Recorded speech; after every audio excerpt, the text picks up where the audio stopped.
Hello అండి. Welcome to my channel. రండి రండి దయచేయండి.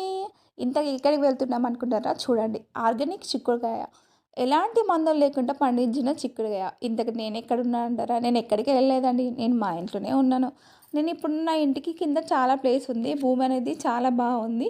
అందుకే చిక్కుడు విత్తనాలు వేసాను. వేసింది నేను కాదండి, మా మమ్మీ, మా పెద్దమ్మ, మా ఇద్దరు అక్కలు. ఇక ఎవరేసిన ఇత్తు పెరిగిందో తెలియదు, కానీ ఇది రెండో సంవత్సరం అండి. చూడండి, కాయ వచ్చేసి చెట్టు నిండా ఉంది, పూత కూడా చెట్టు నిండా వచ్చేసింది. ఇది చిన్న చిక్కుడుకాయ అంటండి. ఇది రెండో సంవత్సరం నేను పెట్టడం. ఇవాళ మంచి రోజు అనేసి తెంపుదాం అనేసి ఇలా తెంపేస్తున్నాను. ఇలా తెంపడం బట్టే తెంపడం ఎందుకు, ఓ రీల్ చేస్తే రీల్ అవుతుంది కదా అనేసి ఇలా వీడియో తీసుకుంటున్నాను.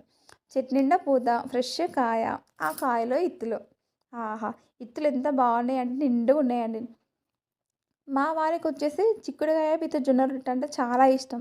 మీలో ఎంతమందికి ఈ కాంబినేషన్ అంటే ఇష్టం ఉందో చెప్పండి. నేనైతే ఇవాళ తెంపాలనుకుంటున్నాను. ఇంకా జొన్న రొట్టె చేస్తారో లేదన్నది తెలియదు. కాయలు చూడండి ఎంత ఫ్రెష్గా ఉన్నాయో. అప్పుడే తెంపుకున్న కాయ వండుకొని తింటే అబ్బా, ఆ కర్రీ టేస్ట్ వేరే లెవెల్ అబ్బా.